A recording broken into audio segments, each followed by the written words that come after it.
Шерхан Мұртаза интернат наны әңгімесі. Алтай нанға тоймау жеді. Басы дәу, өрбек шаш, мойны қылдырақтай, шүңірек көз, топақ ауыз қара бала болатын. Ол бірақ оқуға олақ, есіл дерті ауқатқа алып келетін сияқты еді. Сабақтан қала береді. Ебі келсе асханаға кезекші болуға тырысады. Кезекшінің міндеті екі шелекпен өзеннен еңіреті су тасиды. 100 баланы асырайтын тайқазанға толтырғанша тасиды. Одан ыдыс-аяқ жууға қосымша тағы тасиды. Кезекшіліктің ең ауыры осы. Интернаттың іргесі жалап ағатын өзеннің асханаға қобыр тартуға ол кезде шама келмеді ме, әлде қонып болмады ма, біз қайдан білейік. Әйтеуір ауыр-ауыр екі шелек буыны бекіп, бұғанасы қатпаған жеткіншектердің екі иенін зілдей басып, онсыз да тайбал бойды төмен тартар еді. Кезекші су мәселесін шешкен соң картап ашуға кіріседі. Одан кейін ұзыннан ұзақ созылған столға екі қатар қалайы тәлекелерді, қисық қыңыр қалайы қасықтарды қойып шығады. Содан соң барып, әрбір тәлеркенің тұсына тілдей кесілген қаранын қояды. Бұл кезде Алтайдың қасына тәрбиеші немесе аспаздың өзі ілесіп жүреді. Соның өзінде Алтай олардан қырағы көзін ала беріп, бірер кесегін топақ ауызға бұралақтап ұрып жібереді. Тәрбиеші оның аузына күдіктене қарап еді, бірақ Алтай сыр бермейтін. Сірә нанды шайнамай жұтып жіберетін шығар. Төс кезінде мектептен балалар апыр-топыр жарыста оралады. Кітаптарын бөлмеге қояр-қоймас асханаға қарай анталар. Сонда Алтай оларға кәдімгідей одыраңдап: «Өй, өңшең жалмауыз, тобырламай бір-бірлеп кіріңдер!» деп есіктің аузында тұрады. Кезекшілік күні өткен соң Алтайдың көңілі той тарқағандай құлазып қалады. Интернаттың әшмүшкендей нормалы нанын місе тұтпай қоңқылдап сабақ біткенше әрең шыдайды. Кейде соңғы сабақтан қашып кетеді. Жол-жөнекей драм театрға соғып, қандай спектакль жүретін, қандай контмартқа болатын біліп алады. Интернатқа келе сала ас үйден бір түйір картоп сұрап алып, оны ойыр мөр жасайды. Кітаптың қаптырма мұқабасын кесіп картоп сия жағып, мөрді картонға мұқият басады. Сөйтіп әрбір контмартканы ананға айырбастайды. Театрға барушы талапкер табылады. Аш қалуға бейіл, бірақ қобыландыны, қыз жібекті көруге құштарлар Құдайға шүкір бар. Театрдың қызметкерлері ойын соңында контмарканың соншалықты көбейіп кеткеніне таң қалысады. Нанды қиып, театрға барғандар спектакльден қайтып келгенде қарындар ашады. Ұйықтаған соң қарның ашқан білінбейді, дейді әр нәрседен хабары бар Қартжай Хасболат.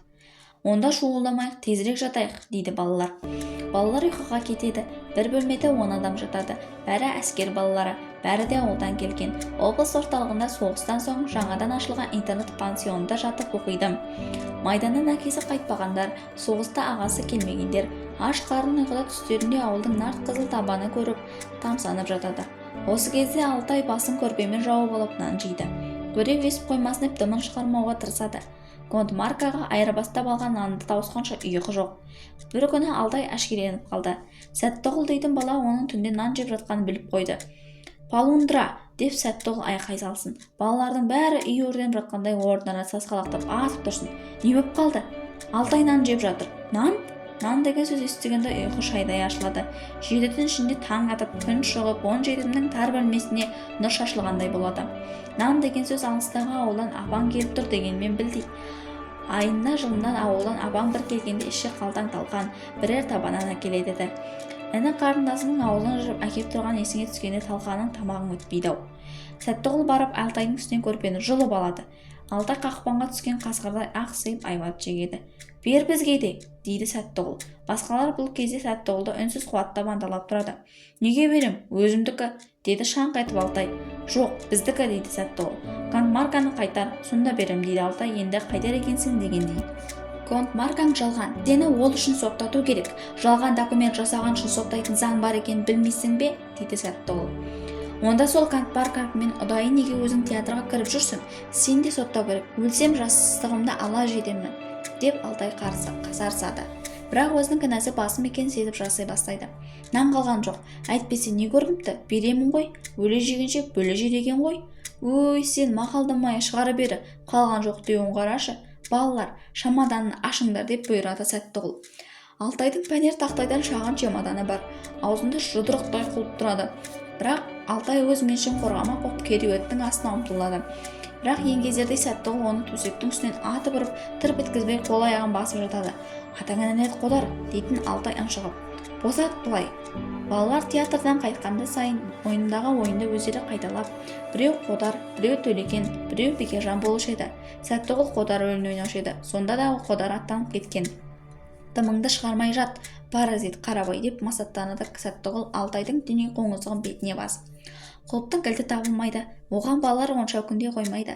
Епті біреуі шегемен-ақ аша салады. Перғауынның 1000 жылдық алтын табыты кенеттен табылғандай-ақ балалар аң-таң болып ауыздары ашылып аңырап біраз тұрып қалды. Чемодан ашылғанда ішінде тілім-тілім нан, бір қалта бидай талқан, бір қалта қуырылған жүгері, бір қалта құрт жайнап жатады. Балалар енді есін жиып мол тағамға қол сала бергенде Сәттіғұл айқай салады. Тәртіп сақта, біз мародер емеспіз, саналы азаматтармыз. Бәрін заңды түрде жасауымыз керек. Біз феодализмнің кәрі қақпасы Қарабайдың малын пескілемейміз. Бәріміз теңдей бөліп аламыз, деп тамақта бөліске сала бергенде есік сарт ашылып, табалдырықтан албамсадай алып адам иығына шинелін желбегедей жамылып, мізбақтай тұрып қалды. Қалың қастары бірігіп кеткен, көзі оқтаулы мылтықтай, тұла бойы қаһарлы. Бұл не шу? деп ақырды әлден соң. Неге ұйықтамайсыңдар? Алтай арыз айта алмас, өйткені өз кінәсі ашылып қалады. Басқаларда да үн жоқ, өйткені біреудің чемодан тонауға болмайды.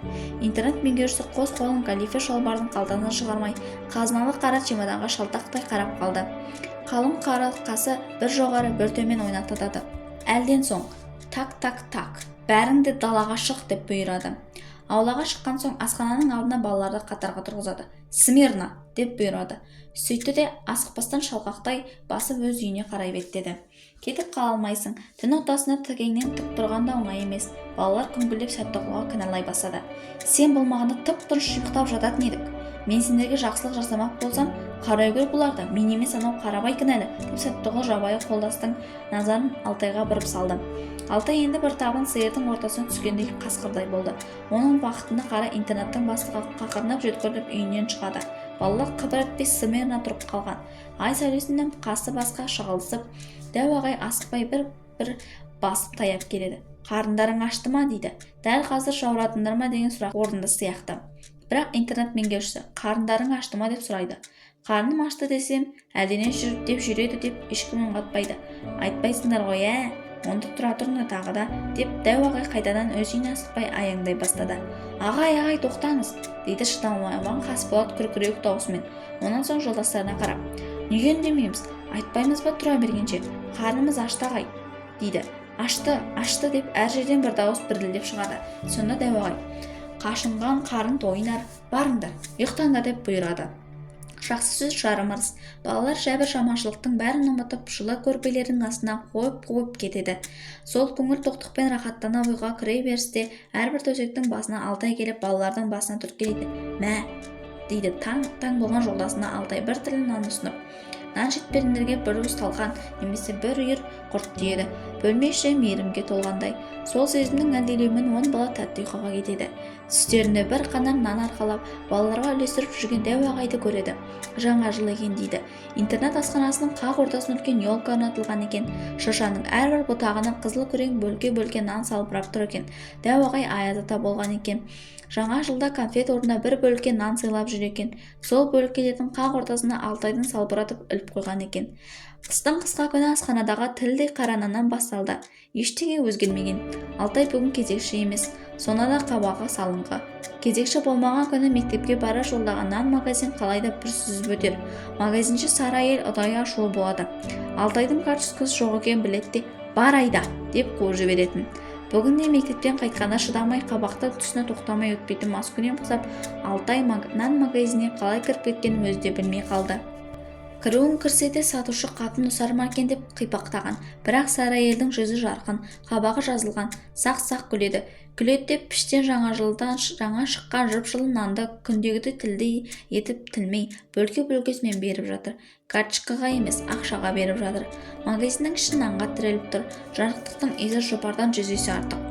Алтай интернатқа алып ұшып жетіп асханаға кірсе де, күндегі тілдей тірліктердің орнына жарты бөлкеге жақын дәм қойылған екен. Ал қарындарың тояды енді. Карточка системасы жойылды. Нан молаяды. Сендерді нан күнімен құттықтаймын, деді интернет меңгерушісі. Бұл 1947 жылдың 16 желтоқсаны еді. Алтай сонда әлгі нанды жеп дауыс алшашы. Әшейінде бұралықтап ауызға бірақ асайтын асты дауыс алмай тойды да қалды. Мен бұл кезде қызметке баратын жолда Астанадағы ең үлкен нан магазині бар. Ешқандай жұмысым жоқ, тамағым тоқ болса да, әлгі магазинге анда-санда бір кіріп шығамын. Нанның сондағы түр-түрай, қазақтың таба наны дейсің бе, украинның қара наны дейсің бе, қалалық ақ бөлгелер дейсің бе, кірпіш нан, дөңгелек нан, магазиннің іші жып-жылы. Нан иесі ана сүттің иесіндей. Осы магазиннің тұсынан өткен сайын интернат наны есіме түседі. Алтай қазір аудандық оқу бөлімінің бастығы, ғалым кандидаты, Сәттіғұл совхоздың директоры. Мен болсам, жиі-жиыға ойға қалам.